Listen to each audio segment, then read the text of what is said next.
Les pourquoi du Gotha pour le monde entier, il est le site incontournable de la monarchie britannique. Son emblème, mais pour les souverains, il est une résidence ouvertement mal aimée. Éclairage. Ils sont nombreux chaque année à rêver de pousser les hautes grilles en fer noir et aux pointes dorées de Buckingham Palace. Admirer son grand escalier à double balustrade en bronze, flâner devant ses chefs-d'œuvre signés Rembrandt, Rubens ou Vermeer, ou s'imaginer prendre part à un banquet d'État dans sa majestueuse salle de bal.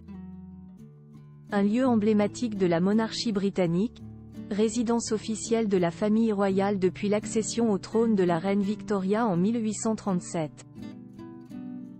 Il est paradoxal de constater que ce qui est considéré par le monde entier comme un symbole de la splendeur royale n'est que très peu d'attrait pour les membres de la famille royale eux-mêmes, explique l'expert royal Richard Fitzwilliams. Une illustre demeure qui fascine ses visiteurs mais où les souverains britanniques rechignent à résider. Trop grande, trop froide, trop austère. Buckingham Palace, ce n'est pas moins de 775 pièces dont 19 salles d'apparat, 52 chambres réservées à la famille royale et à ses invités, 188 chambres pour le personnel, 78 salles de bain et pas moins de 92 bureaux. Une véritable ville dans la ville où des centaines d'employés s'affairent dans les couloirs, prêts à astiquer les 750 fenêtres ou veiller au bon fonctionnement des 40 000 ampoules. Un fastueux palais certes, mais pas une maison où il fait bon vivre.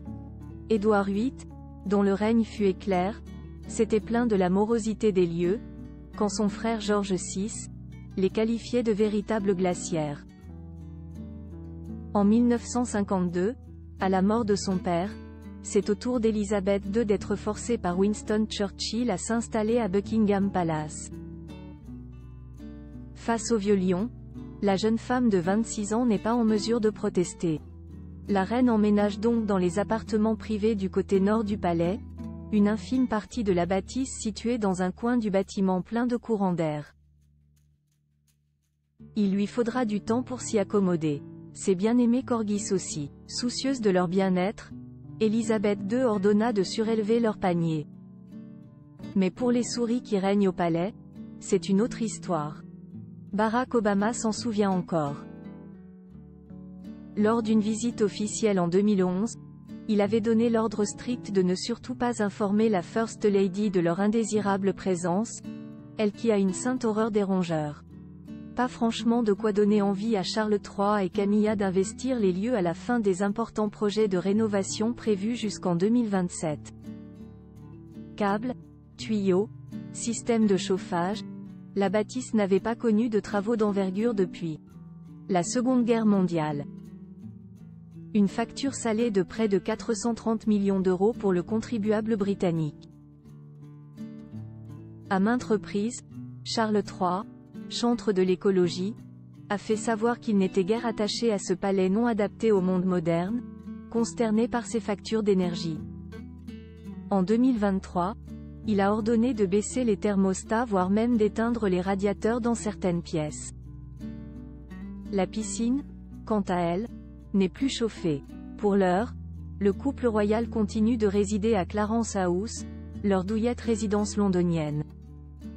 À leur emménagement en 2003, un an après la mort de Reine-Mère, disparue en 2002 à l'âge de 101 ans, le couple avait confié au talentueux Robert Kimé le soin de rafraîchir les intérieurs, faisant de cette belle demeure située à quelques centaines de mètres de Buckingham Palace, une maison chaleureuse, aussi royale que cosy.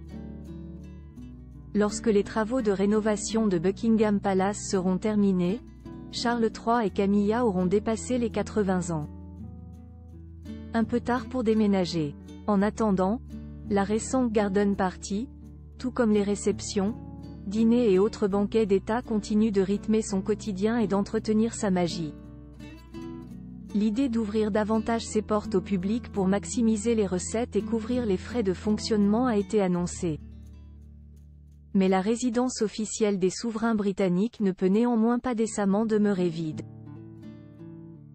On pense qu'une fois les travaux de rénovation terminés, Charles III et Camilla déménageront au palais de Buckingham. Il est connu dans le monde entier comme le siège de la monarchie la plus en vue, et symboliquement, il serait dommageable que la résidence soit vide, souligne Richard Fitzwilliams. Si Charles III et Camilla ont peut-être encore une chance d'y échapper, Kate Middleton et William, comme Élisabeth II en son temps, ne devraient pas avoir d'autre choix que d'y prendre leur quartier le moment venu. Autour de